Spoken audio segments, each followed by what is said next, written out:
SportsGrid, your 24/7 sports wagering network. Fantasy sports today. Can he be a guy that's really useful in your fantasy rotation? I think the answer is yes. Game time decisions. I'm going to lose the bet because he's injured again. Betting above the rim. He's got a broke J. That's all there is to it. He's got no confidence in that jump shot. My thing you've always heard me say on the network is you're either winning or you're rebuilding. In-game live all access. Wondering when that was going to happen, and the answer is it just did. The bigger guy will have the advantage. Well, if the little guy can move, Joe, it's hard to hit the little guy sometimes when you're a big boy, right? In-game live, prime time. 40-1, I'm going to take a little flyer on Justin Rose. In-game live, overtime. As you sit here and listen, watch right now, you may want to consider placing that bet. It's smarter to be on SportsGrid. He went bogey, double, par, birdie, bogey. Thomas Dietrich's all over the place here today. This golf course is so volatile where it can make you look like a fool in just a matter of minutes. And, you know, you look at a guy like Thomas Dietrich. You know, he's right there tied for the lead or whatever it was, and now he's like 4 or 5 over in the wink of an eye. In-game live, all access, only on SportsGrid. Despite me being a Yankee fan, I think Joe would deserve the label as Aaron Judge's biggest fan, not through any bias, but just through the amount of money that he's made anybody who's been betting on him. I just had him for that home run, and I'm going to go back to it today. That home run coming in at plus 230. Max Fried here, while he has been strong, this is Aaron Judge. Game time decisions, only on SportsGrid.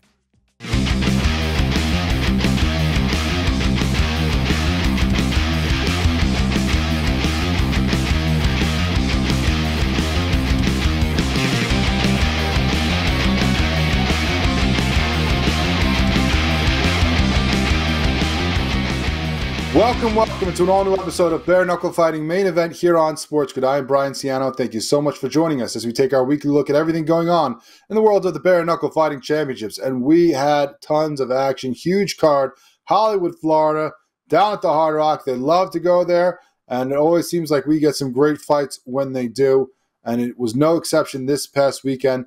We are looking forward. We're going to recap those fights in just a minute, but before we do that, I want to let you know what's coming up on the show.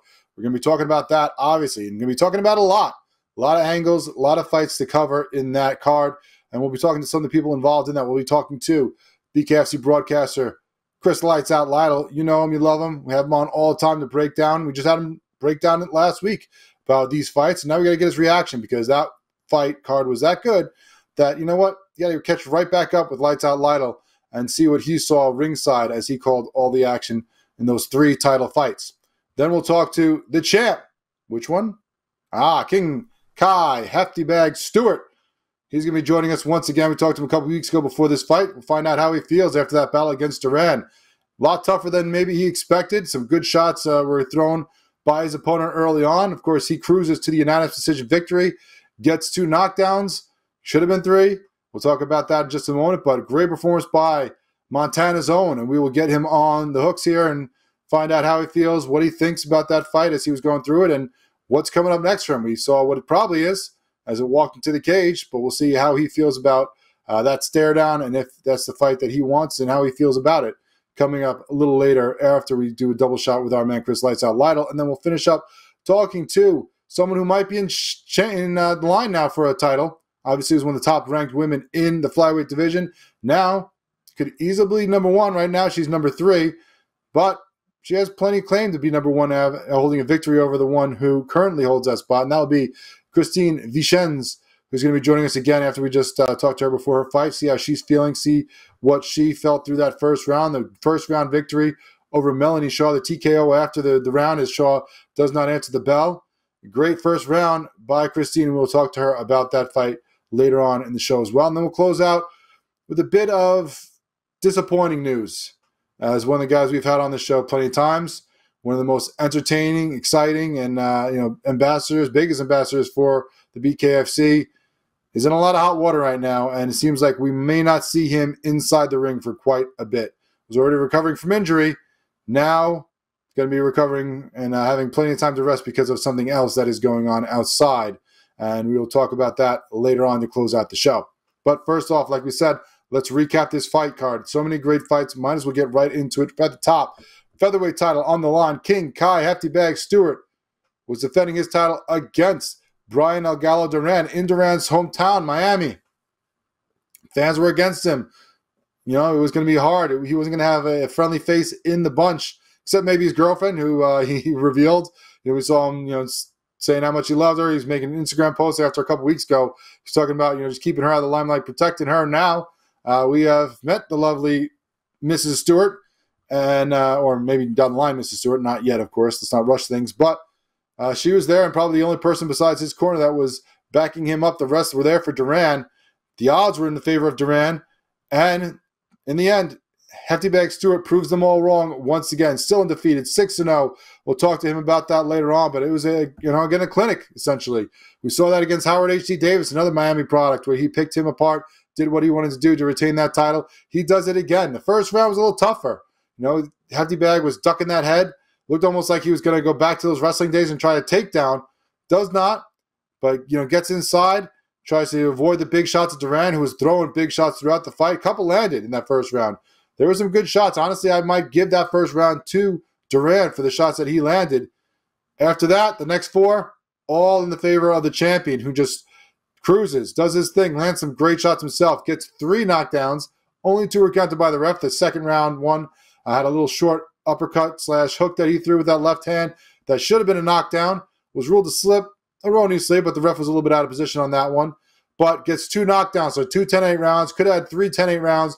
Cruises to the unanimous decision victory and retains his title. Just showing, again, how that head movement, that boxing, just keep getting better and better for the champion with each fight that he fights.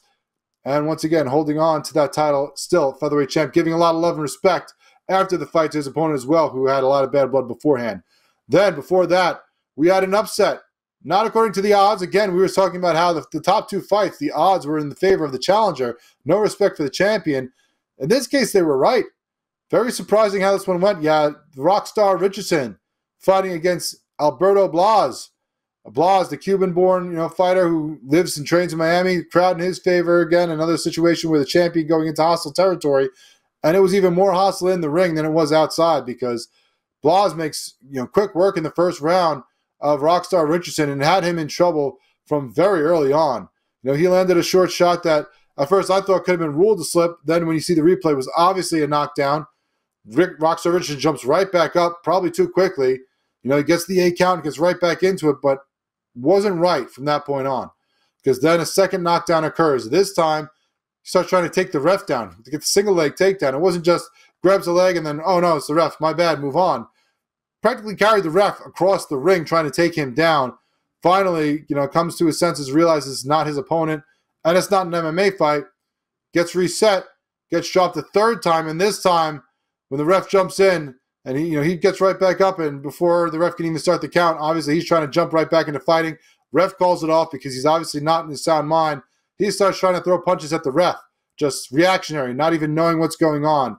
So obviously those shots by Blas put him in a completely different stratosphere. And you hate to see that. You love to see the action, but we hope the best for Rockstar Richardson. He's always been on this show, and a number of times, always been very respectful, a great guy, a great fighter. So hopefully he can recover. I saw a post by him a couple of days ago after the fight saying, that apologizing to the referee, that he obviously was just reactionary, not trying to do anything, not trying to harm the ref, giving respect to his opponent, and that he'll be back. Hopefully he takes his time to recover. Obviously had a lot of fights very quickly in a year and a half, getting to the title and now defending it. Going to need some time, I think, to recover from that. Obviously, took some punches that put him in a very bad headspace, a very bad mental state that might take a while to get back to where he needs to be. Hopefully, he takes that time, and we see him back in there and being the rock star that he is. We also have a new champion in a different division, not because the champion lost, but up for grabs between 2 challengers who are both vying for the vacant belt at light heavyweight, and that was Jared Warren versus Jomi Escoboza. This one went all Warren. He wins this easily, 50-42 on 2 judges' scorecards, 49-43. Now, of course, Escoboza always dangerous. You always want to give a fighter a chance to recover, but he got dropped 3 times in the first 3 rounds. After the second one, I thought it should have been over. I even texted our man Brian Socha saying, why is this going on? You're getting 1080 at every round. The second knockdown got dropped on his face. He gets up, and the ref kind of tells him to take those couple steps forward, make sure he's okay. He was wobbly. He went sideways. Was not right. Should not have continued. They let him continue. It keeps going on. Jared Warren drops again the next round. He gets up. Obviously wobbly legs again, even though he answers the 10 count. Most of the rest of the 3rd, 4th, and 5th rounds, he was just kind of stumbling forward, grabbing onto Warren, trying to hold on for dear life and not take big shots. Both those guys retired. Both those guys are tough warriors. You give them credit for going all 5. I thought that should have been stopped in the 2nd and 3rd, and Warren should have gotten the TKO. But that is not the case. But he does get the victory by unanimous decision and is now the light heavyweight champion. Hopefully we'll catch up to Captain Deadpool soon and find out how he felt about that fight. You also had some great knockouts throughout this card. 9 finishes. Ibarola dropped Rick Caruso, who we talked to a couple weeks ago, in the 2nd round to get the victory. You had G. Perez getting the knockout. You had Garcia with the TKO victory in the 2nd. Plazola over Eric Dodson, the Thuggy Bear, and beat up over the course of 4 rounds before he gets finished. And the big boys, Perdomo, with a nice heavyweight knockout over Bercier. And then a great performance by Christine Vicenz. We'll talk to her later about that. She gets a TKO after round 1 over Melanie Shaw. Very dominant performance by her. She puts on this great fight, looking like one of the most dangerous women in this division. Will that get her a chance at the champ? We will see. We'll ask her what she thinks later on in the show. But a great performance by her at BKFC 62 down in Hollywood, Florida.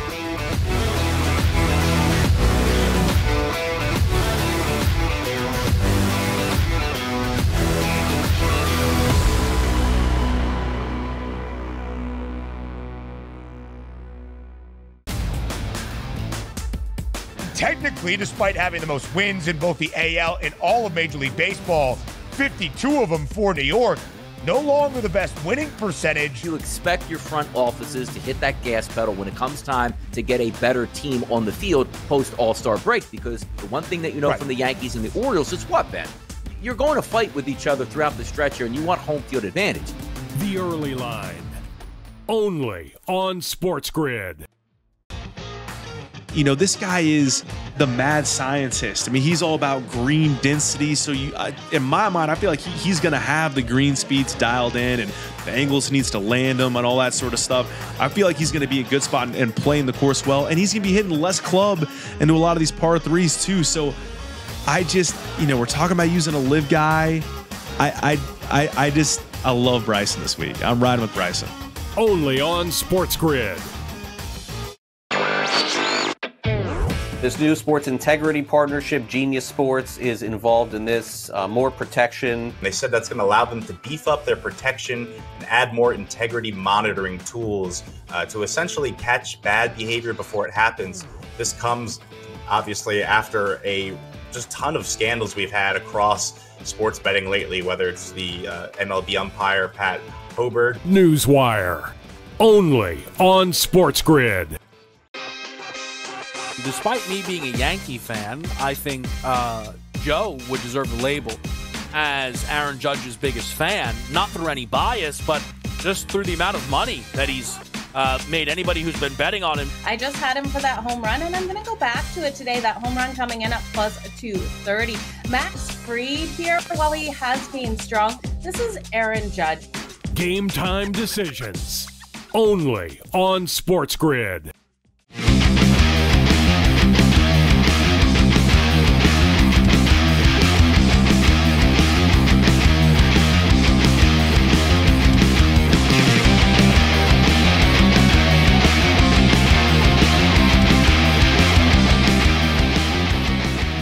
Welcome back to Bare Knuckle Fighting, main event here on SportsGrid. And anytime we have a huge event, we got to talk to our man Chris Lytle, especially a fight like this. So many great battles. We got to see what he saw there ringside, calling all the action. Chris, thanks so much for joining us again. Hopefully you had a great trip down to Hollywood, Florida. Just so many great fights on this card. We got to get right into this. Let's start with the top. We're going to talk to our man Kai Heftybag Stewart, or King Kai, as he's being called now. Great fight for him and Duran. A lot of bad blood before him. We talked about that last week. They did not like each other. It grew more than just, building up a fight. But there was definitely respect afterwards, because this was a 5-round battle. But Kai Stewart just controlling it the whole way after maybe a tough first round, just for 4 rounds doing his thing, knocking him down twice, really knocking him down 3 times, besides the second round where the slip was ruled on a clear knockdown. But 3 knockdowns, just complete domination of one of his toughest foes yet. Man, I got to be honest with you. I was really impressed with both guys. From Kai Stewart's point of view, we knew how he's been able to get in there, weaponize pace, sorry about that, and dominate that aspect of it. But when he was able to just get in there and take shots, take hard shots, that really impressed me. He's never been able to, never really gotten hit, and this is that was his best performance in my opinion. Yeah, definitely had the chin tested early on. Some big shots in the first round from Duran, but he was able to withstand them and then put it on him. And that striking gets better and better. And now, it seems like he'll be matching up against Altero Rivera. After his great performance up in Connecticut. What do you think? What do you see? Just looking at it right now, before obviously things aren't signed or set and anything. But if that happens, is this going to be an even tougher test than Duran with the experience that Altero Rivera brings, or do you think maybe the age? Something that could be heavily in Stewart's favor, and put this to something that we saw maybe very similar to this weekend.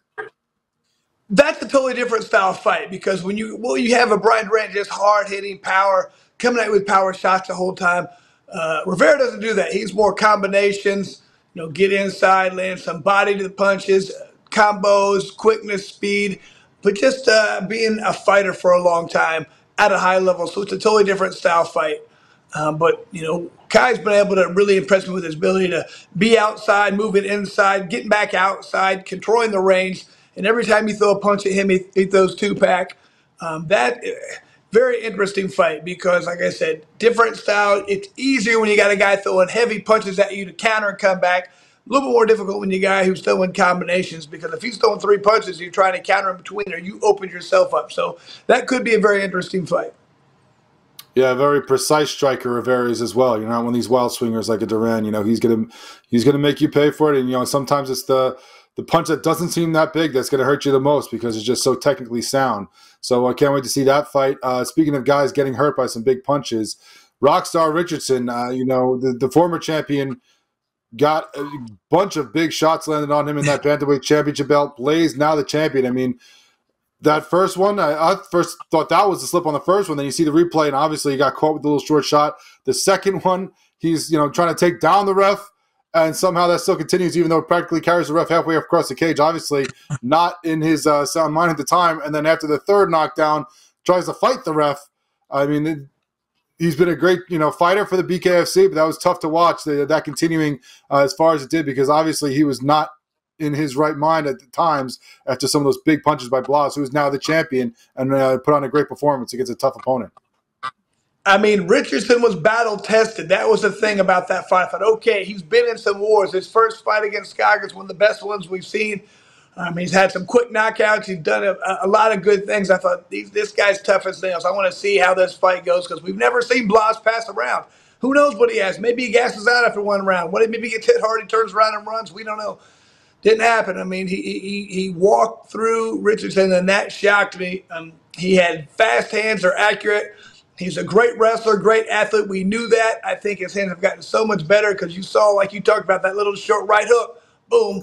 Did the damage right from the very beginning. Knocked Richardson down, and Richardson pops right back up, and then he's coming forward. Like, I don't even know if he knew he got knocked down, because he acts like, come on, why are we not fighting? And then he got hit again, and then when he went with that single leg, and he grabbed the ref for about 5 seconds. That's the point you got to stop that fight, because, if you grab a leg and let go, my bad. But when you keep trying to get the takedown, that means you don't know what sport you're doing anymore. That was a problem. And when he got cracked again, he starts trying to hit the ref. Yeah, he's on autopilot at that point. He doesn't know. His body's just reacting. He has been trained so long and so hard to fight no matter what. You don't know what's happening. You're trained to fight. And that's what his body did. He wasn't trying to be mean or a bad sport. He still thought he was fighting. But like we talked about, once you start trying to use that single leg for 5 seconds, you need to stop that fight.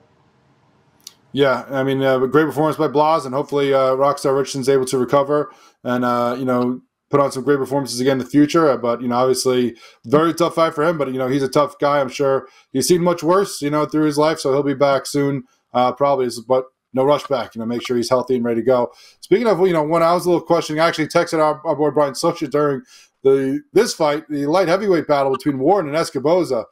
Great battle, 5 rounds, great performance by Jared Warren, Captain Deadpool with the victory. I thought, again, in the second round, when Escoboza gets dropped, falls on his face, and gets up, and the ref, is having him walk towards him, he's, staggering a little bit. He did not look on balance to me.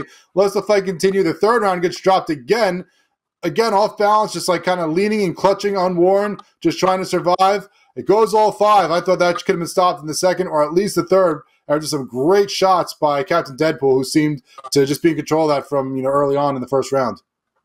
I kept thinking they were, like, Jared Warren was one real good punch away from ending that fight. But Escoboza's a dog, man. He's tough. I mean, he had wobbly legs. He wasn't all the way there, and he still made it to the end. That was impressive that he was able to do that. But Warren was very close to being able to finish that. But that's where we have 2 veterans in there. They've both had a lot of – that was his 11th fight for Escoboza. He knew when he was hurt what he had to do. He got inside and he tied up quite a bit. That was smart. And that's what you have to do. Give yourself every chance of winning. You have to try and keep taking that into deeper and deeper waters. Wait for your one opportunity. It never came, and Jared Warren was able to land some hard shots and won. He did a great performance by him. Hopefully we'll talk to him soon after he recovers, because took some great shots himself. Now we'll have to see what happens in those divisions. Who's next? Is it Ryan Reber, who gets the first shot at Blas? Who happens to be the next guy in light heavyweight, because Warren's either beat them or teammates with them, so we don't know. We're going to take a quick break. When we come back with Chris Lights Out Loud, we'll talk about a couple more fights that were just some great action down in Hollywood, Florida this past weekend.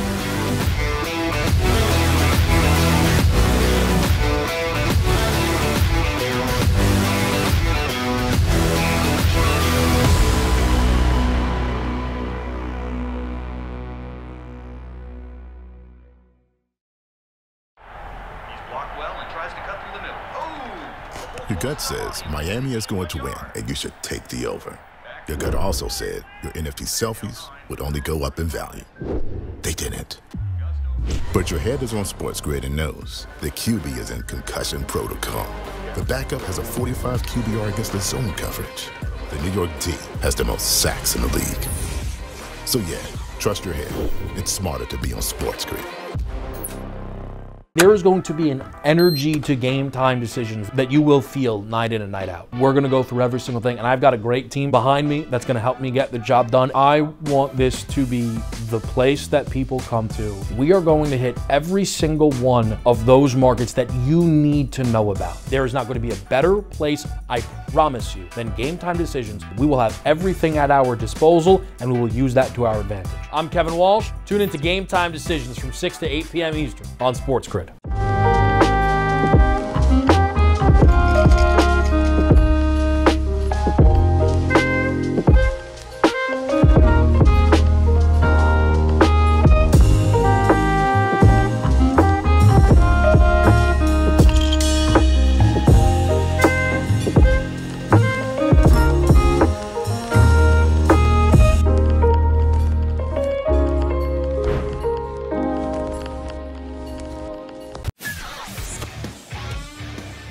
And 12. I know you're going to get Mafia excited here. Hot and bothered.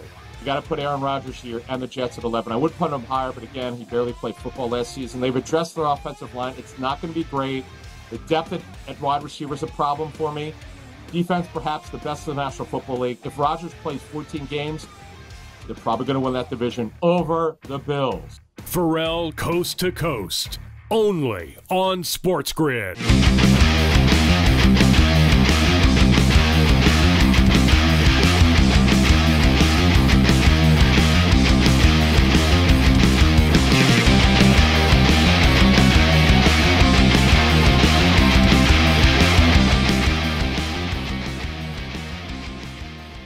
Welcome back to Bare Knuckle Fighting's main event here on SportsGrid. We continue to talk to our man Chris Lights Out Loud about BKF 662 that we just saw down in Hollywood, Florida.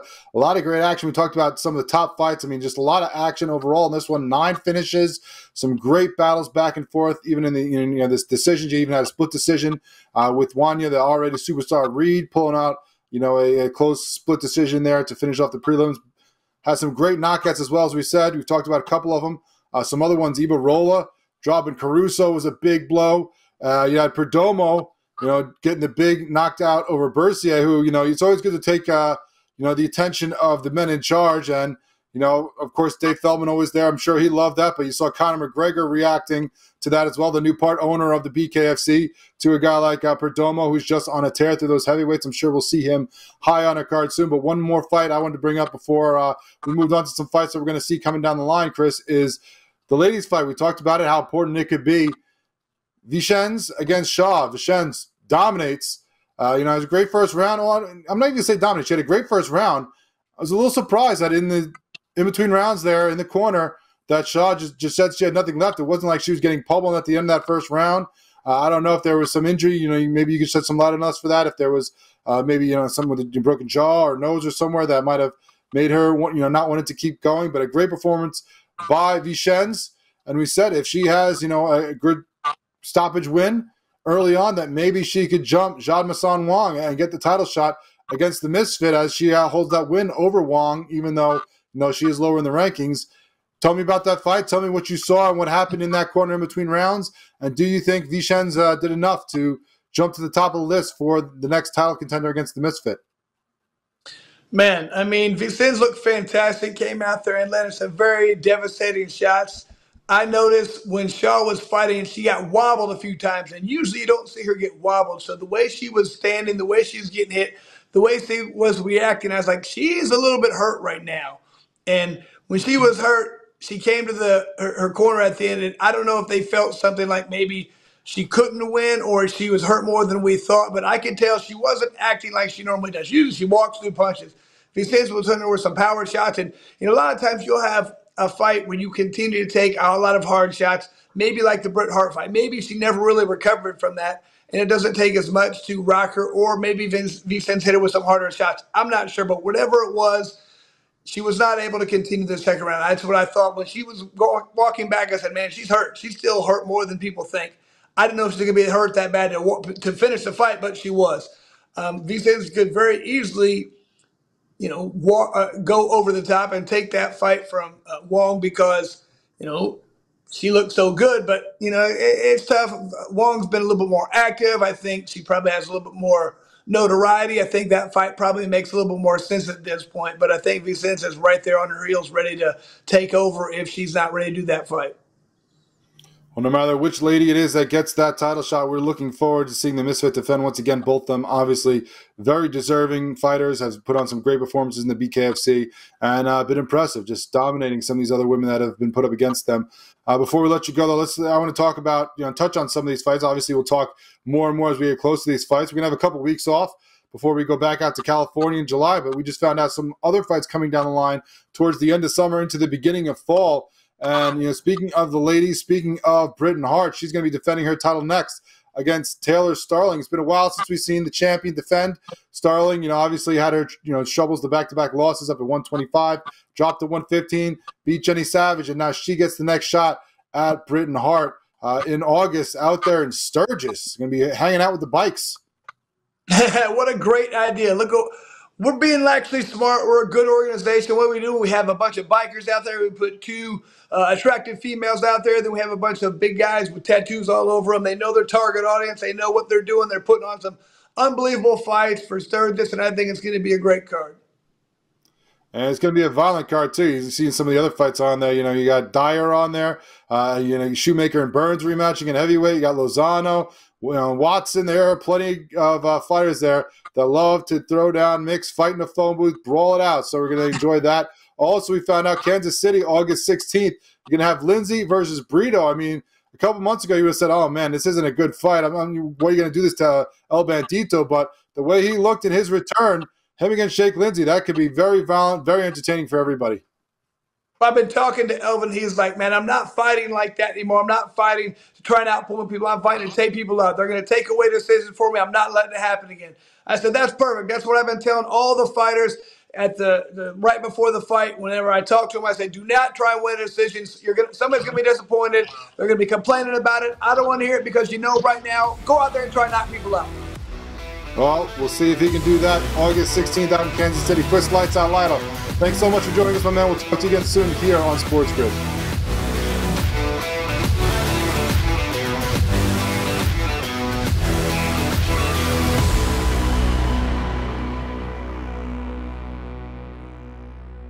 SportsGrid, your 24/7 sports wagering network. Fantasy sports today. Can he be a guy that's really useful in your fantasy rotation? I think the answer is yes. Game time decisions. I'm going to lose the bet because he's injured again. Betting above the rim. He's got a broke J. That's all there is to it. He's got no confidence in that jump shot. My thing you've always heard me say on the network is you're either winning or you're rebuilding. In-game live all access. Wondering when that was going to happen, and the answer is it just Sometimes did. the bigger guy will have the advantage. Well, if the little guy can move, Joe, it's hard to hit the little guy sometimes when you're a big boy, right? In-game live, prime time. 40-1, I'm going to take a little flyer on Justin Rose. In-game live, overtime. As you sit here and listen, watch right now, you may want to consider placing that bet. It's smarter to be on SportsGrid. He went bogey, double, par, birdie, bogey. Thomas Dietrich's all over the place here today. This golf course is so volatile where it can make you look like a fool in just a matter of minutes. And, you know, you look at a guy like Thomas Dietrich.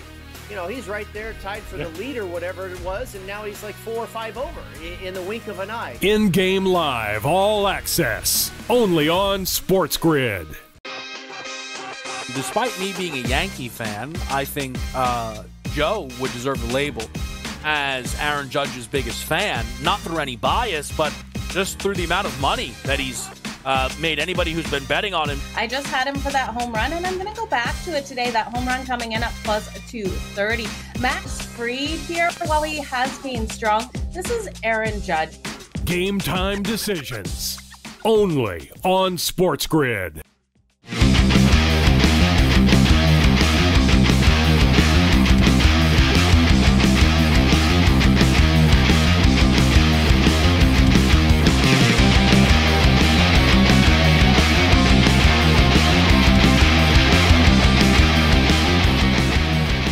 Welcome back to the Bare Knuckle Fighting main event here on SportsGrid. And the champ is here. That's right, King Kai Stewart joining us right now after another title defense of his belt.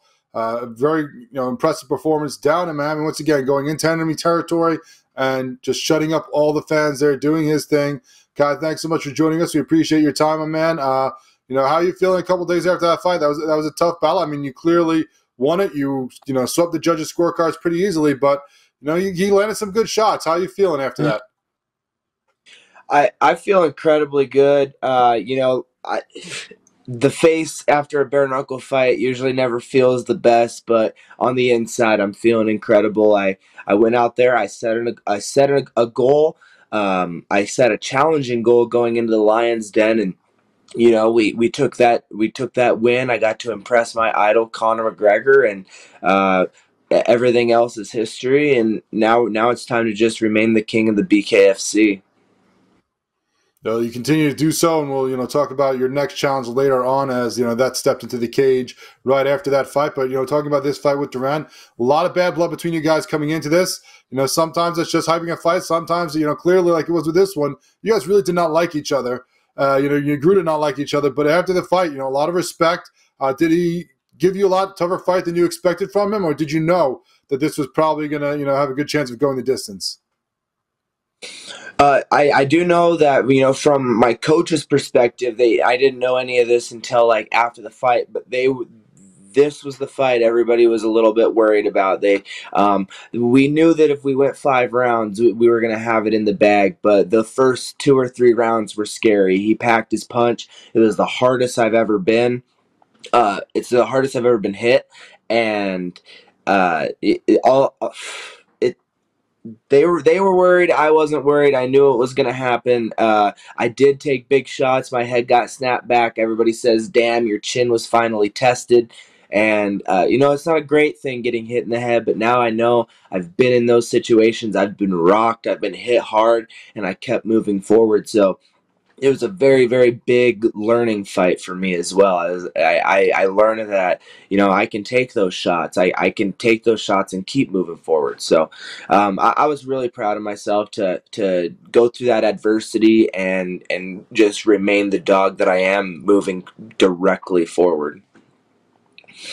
And you kept doing that. You kept landing your big shots. You got a couple knockdowns in this fight. You keep getting better and better standing on the feet. We saw, against Lopez, you got the knockdown. You looked even better standing, even though you didn't get, the drops against Howard Davis. You get 2 knockdowns in this fight. It definitely should have been 3. That one in the second was obviously a punch, not a slip. There was another 1 or 2 there were ruled slips that, they were more legit slips. But that one in the second, the little left that you caught him with, definitely was a drop. Should have been 3 knockdowns. How are you feeling about your stand-up as you keep progressing fight after fight? And, how big we talked to you before the fight about, getting out of your comfort zone and go training elsewhere as well. How much do you think that factored into the performance that you put on?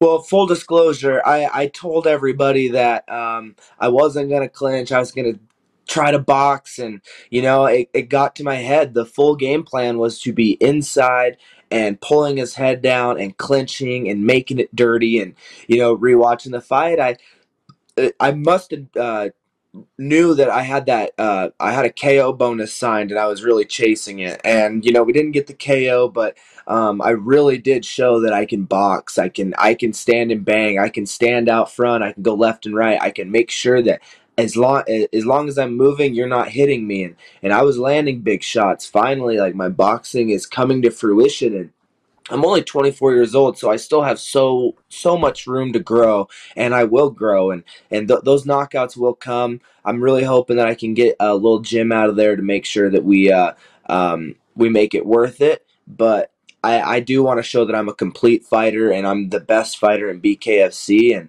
and I feel I've done just that, and now it's just time to grow, evolve, and get even better. Well, you've gotten each better with each fight. As we said, the power coming through more and more. I noticed the way that you were coming in there. It almost looked, you talk about the clinch, it almost looked kind of like, obviously you're going for it, because there were the times kind of like your little duck down head rush, almost like you were going for the takedowns. We talked with you before about doing the wrestling again. I'm like, is he going back to the wrestling in his head and just going to grab those legs at some point? But no, you got him. You pushed him a little bit, bullied him a little bit against the ropes at times, kind of shoving him up against there to try to get inside. And it clearly worked with those short shots you were throwing. And, right before the 5th round, you guys were talking a little bit at the strap line. What was being said back and forth before you guys finished that final round? I said, damn, you hit hard. I said, you sold this, but this is my time. You did one heck of a job selling. I said, beautiful crowd. But this is my time. This is my time, and nobody's going to take that from me. And I got a nod out of him, but I definitely wanted to give him his flowers, because that was the most hostile territory I've ever been in. He was packing a punch even in the 5th round. We expected him to be done. Nothing left to give me, either at the end of round 1 or in the middle of round 2. So Duran showed a lot of improvement. And I'm really, really, really happy and grateful that I didn't finish him early. And I didn't, because he taught me a lot. And we earned that fight of the night bonus. And it takes 2 to tango. To get that fight of the night bonus, you have to have a second side. So I was grateful for him, and I made sure to tell him that. But we got to keep the king mentality, and I told him, it's my time. This is not your time. This is my time. Yeah, you did give him respect, not just in the ring. We saw, even for anybody who follows the BKFC, on the Instagram and the social media afterwards, there was a great clip of you guys as well, both giving each other respect afterwards, about, how tough each other was and how great a fight that was. And then, you obviously enjoyed your time in Florida. Up there it is right there. You backstage, and we'll see him jump in there right afterwards. Both of you guys showing a lot of respect. It's always great to see. As much as it takes to build a fight sometimes of the smack talk, it's always great when you actually get to see the guys afterwards, what you've been through together, have that respect. But you obviously enjoyed your time in the ring with him. You continue to get the win. I saw you enjoying it afterwards as well, chilling out on the beach there with the belts. But if I'm not mistaken, we were sitting out there in the rain in the beach, because it looked like there was something going, a little rain coming down the screen, and we sitting out there even when there's not sun. There might have been a couple sprinkles because it wasn't the nicest day, but we got to go to this private beach. My coach had friends with a beautiful condo right on the beach in Delray Beach, and I stood on the balcony. I'm going to be posting some really amazing pictures on there as well. And we kind of went there to put it into perspective that, one day I'm going to be living by a beach. I'm going to be living and doing whatever I want. As long as I keep moving, keep pushing forward, and keep grinding and keep being the athlete and the motivated to get better athlete that I am, anything's going to be possible, and I'm going to be sitting on my own private beach one day. And I felt that being able to be there. And, there could have been a couple sprinkles. I didn't notice it because just the smell of the ocean, the sound of the ocean was the absolute best rest and recovery I could have ever possibly had the day after the fight. Well, your next opponent, the guy that'll be, trying to stop you from doing that, but obviously just in your way right now in your mind is Jimmy Rivera. Now, I'm not going to call him Little Jimmy like you because I actually live in the town that this man patrols, so I can't go get myself in trouble here. But, he came into the cage. He, seems to be the next guy in line. Are you excited for that fight, or is it just the next guy in line? It doesn't matter what he's done in his career before heading to the UFC and other organizations. I was excited whenever we were supposed to sign the fight last time. The fight didn't come to fruition. Now he's just another body. And, like I said, my striking's getting better. I'm becoming a better boxer.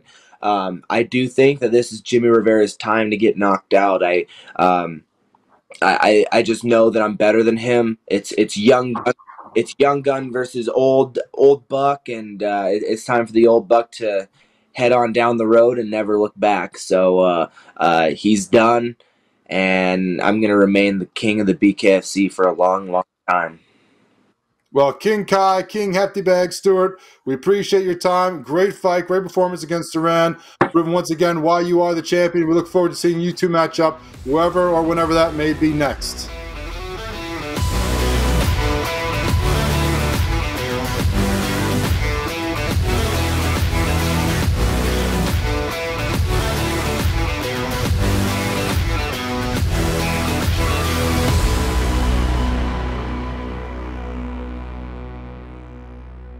SportsGrid, your 24/7 sports wagering network. Fantasy sports today.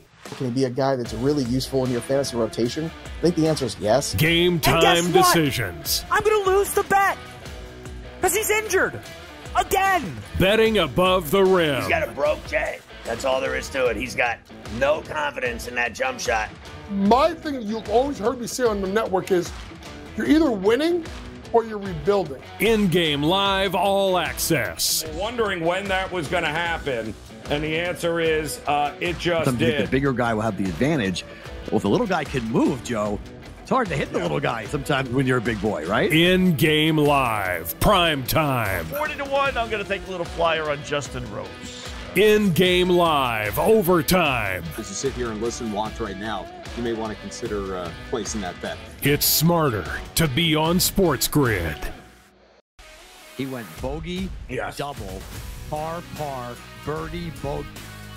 Thomas Dietrich's all over the place here today. This golf course is so volatile where it can make you look like a fool in just a matter of minutes. And, you look at a guy like Thomas Dietrich. He's right there tied for the lead or whatever it was, and now he's like 4 or 5 over in the wink of an eye. In-game live, all access, only on SportsGrid. Despite me being a Yankee fan, I think Joe would deserve the label as Aaron Judge's biggest fan, not through any bias, but just through the amount of money that he's made anybody who's been betting on him. I just had him for that home run, and I'm going to go back to it today. That home run coming in at plus 230. Max Fried here, while he has gained strong. This is Aaron Judge. Game time decisions, only on SportsGrid.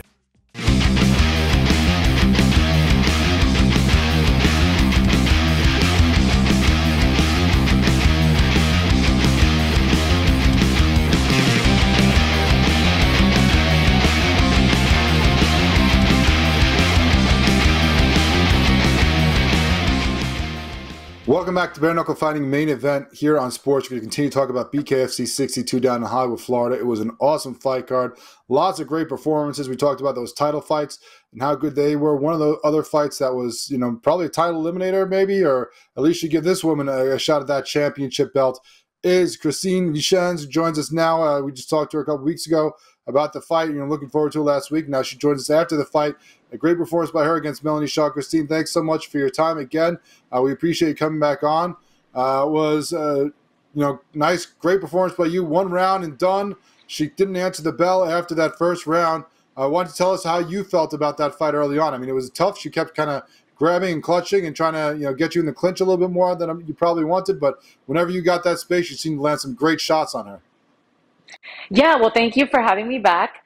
I'm super excited, grateful, that it was a quick and painless fight. But yeah, like you said, there was a lot of headlocking. I'm ready for the clinch. I like getting into the clinch. But the headlocking, was kind of a pain. But that's where I'm strongest. So, on the inside, I didn't mind at all. I tried to capitalize on that. And like you said, any second that she would just give me a moment, or I was able to push her away, I was trying to land a shot.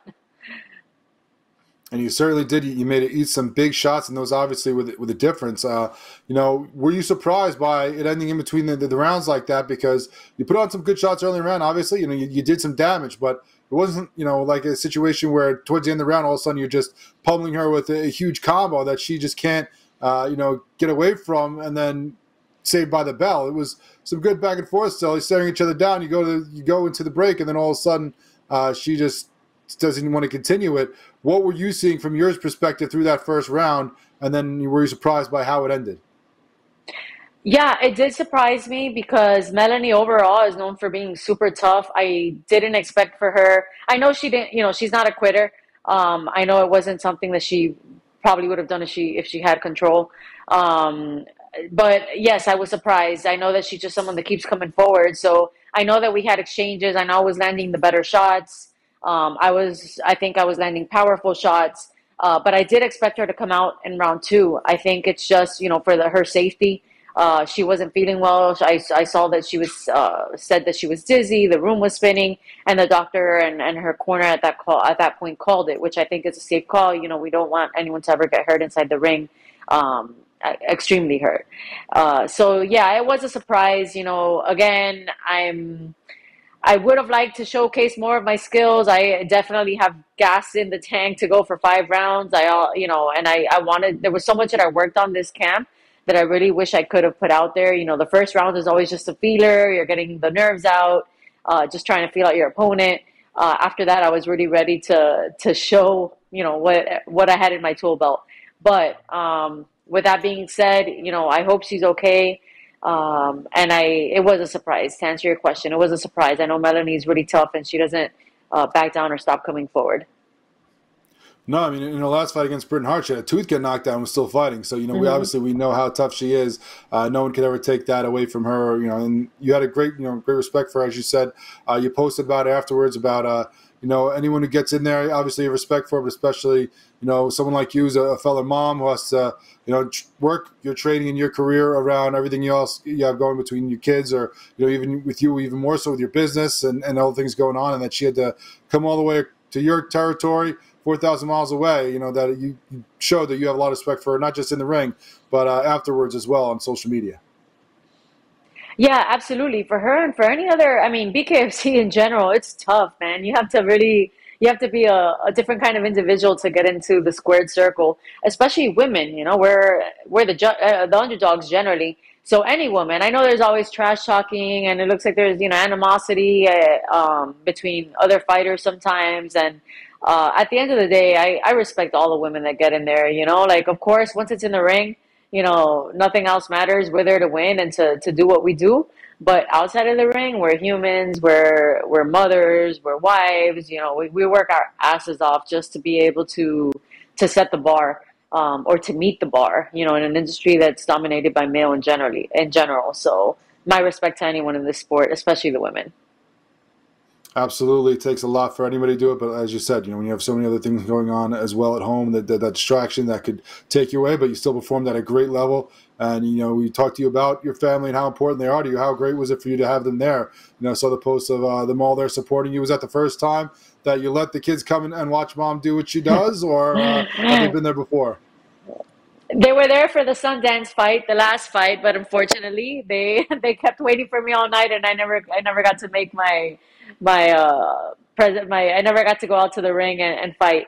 So they were a little bit disappointed with the last one. So yes, this is the first time that they actually got to see me fight in person. They got to experience it. I saw footage of them afterwards on Dad's shoulders screaming, "Mommy!" You know, it was really exciting, and they enjoyed it. You know, and thank goodness it wasn't a bloody fight. You know, for their first fight. I'm grateful for that. But yeah, it was super exciting and it motivates me. It inspires me when I'm in the ring to know that my kids are there and I don't want to let them down. And I'm sure not just them. Another thing that motivates you is, of course, trying to get to the top, get to that title. Do you think that performance, was enough that it should jump? You know, obviously in the rankings right now, it has Jad number 1, you tied down there with 3. But, you know, getting that TKO victory over a tough opponent like Shaw, do you think that you deserve the next title shot out of that division? And is that something you have any conversations with Dave Feldman and Nate Shook about after the fight since? We haven't spoken about it, but yes, I think it definitely puts me up on the top. My inactivity kind of dropped me down a bit. But yes, I mean, Melanie's tough and she's ranked in her division. And I think I proved to myself that I can go against some really tough girls, you know, from Jad to Jocelyn Leibarger, who came from UFC, now Melanie Shaw. I know I'm young in this sport, but I think I've been able to showcase what I can do, and I've showed my skill. And you know, I hope I do get a shot at the title, whether it's now or later on. I'm ready for it. Well, we know the Misfits been waiting after her. You know, title fight got canceled, so I'm sure she's chomping at the bit for someone to get in there. We'll see if it is Jad, is it you? You know, we're waiting for it. Hopefully, we get to see you fighting for that title. If not, next fight soon after. So we look forward to seeing you back in there soon, Christine. Thanks so much for your time. Hopefully, you didn't come out with too many injuries, and you know you're ready to get right back in there because we're ready to see you again soon. Thank you. Thanks for having me. Christine Vichen's great performance against Melanie Shaw, BKFC 62. When we come back, we'll wrap things up here on another episode of Bare Knuckle Fighting, the main event.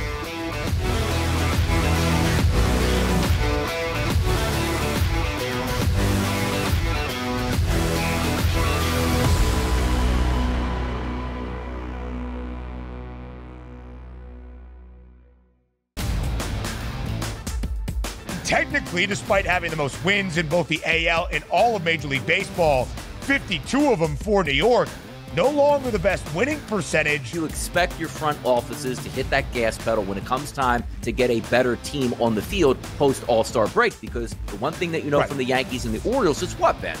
You're going to fight with each other throughout the stretch here, and you want home field advantage. The Early Line, only on SportsGrid. You know, this guy is the mad scientist. I mean, he's all about green density. So in my mind, I feel like he's going to have the green speeds dialed in and the angles he needs to land them and all that sort of stuff. I feel like he's going to be a good spot and playing the course well. And he's going to be hitting less club into a lot of these par threes too. So I just, you know, we're talking about using a live guy. I love Bryson this week. I'm riding with Bryson. Only on SportsGrid. This new sports integrity partnership, Genius Sports, is involved in this. More protection. They said that's going to allow them to beef up their protection and add more integrity monitoring tools to essentially catch bad behavior before it happens. This comes, obviously, after a just ton of scandals we've had across sports betting lately, whether it's the MLB umpire, Pat Hoberg. Newswire, only on SportsGrid. Despite me being a Yankee fan, I think Joe would deserve the label as Aaron Judge's biggest fan, not through any bias, but just through the amount of money that he's made anybody who's been betting on him. I just had him for that home run, and I'm going to go back to it today. That home run coming in at plus 230. Max Fried here, while he has gained strong. This is Aaron Judge. Game time decisions, only on SportsGrid.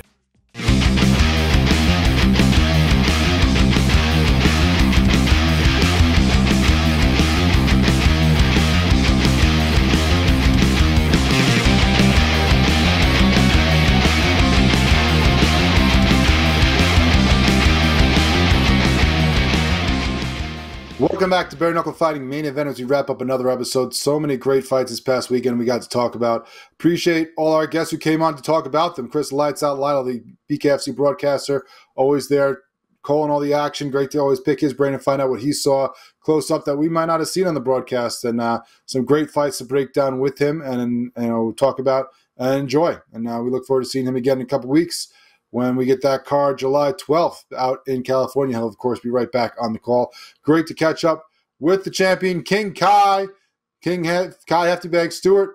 Whichever one he's going by these days, we love him. He's a great fighter down at featherweight, the champion, and has continued to prove that he is one of the best in the BKFC, not even just in that division. Still undefeated, still young, still growing and getting better with every fight. And you can see that in the difference in how he fights each opponent. We'll see what is next for him, if that El Terra Rivera fight gets made or not.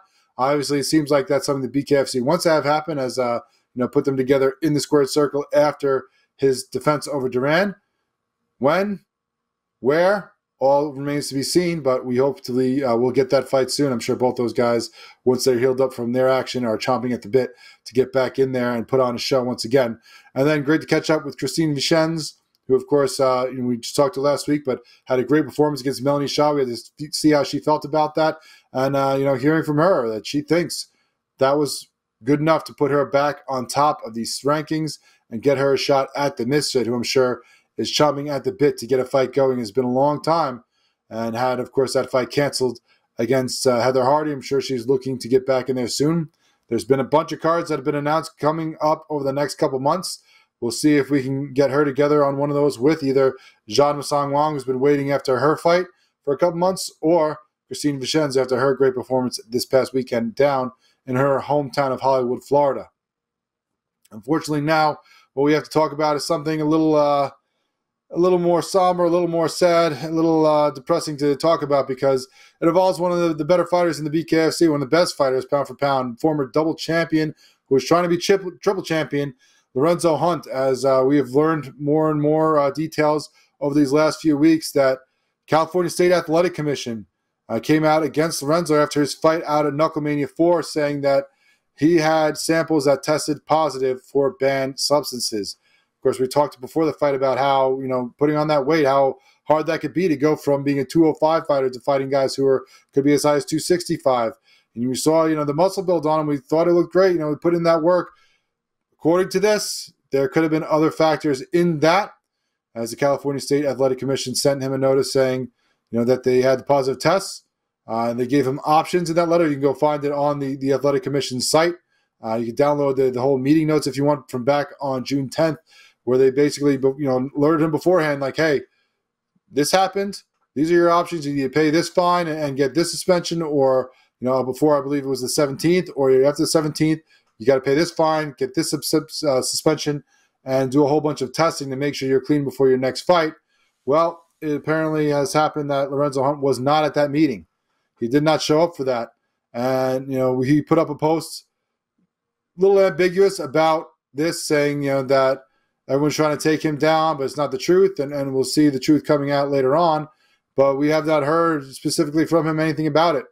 And his chance to appeal to the commission happened and has passed. And now he holds a big suspension, 18 months. He will be suspended in California. And he'll have to pay a large fine, 40% of his purse, or a $40,000 fine.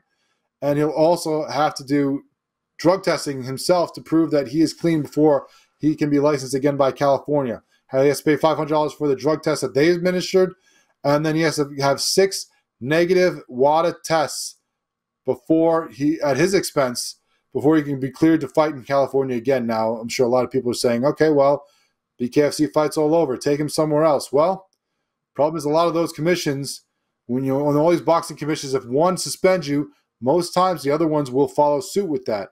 So retroactively back to April when he fought, probably going to be out for 18 months. Maybe at best you take him overseas and fight him, but that's going to cause problem with those commissions when you come back with the BKFC. And, also a lot of those overseas fights are overseen by the ISI, who again is probably going to defer to any commission suspending him and have a problem with that. So it's bad news for Lorenzo Hunt. And for a guy who's been, one of the best faces of the BKFC, always out there promoting, always out there selling the product, putting on great fights, doing a lot of great things with the fans. A homegrown talent came up through the system of the tryouts and worked his way up to being a champion. Unfortunately, looks like we will not see him for a long time. And at his age, who knows what happens after that. Hopefully things get cleared up. I mean, this is all a mistake, but right now, everything's stacked against Lorenzo Hunt. We'll talk to you more about everything else going to BKFC next week, back here on Sports Grid.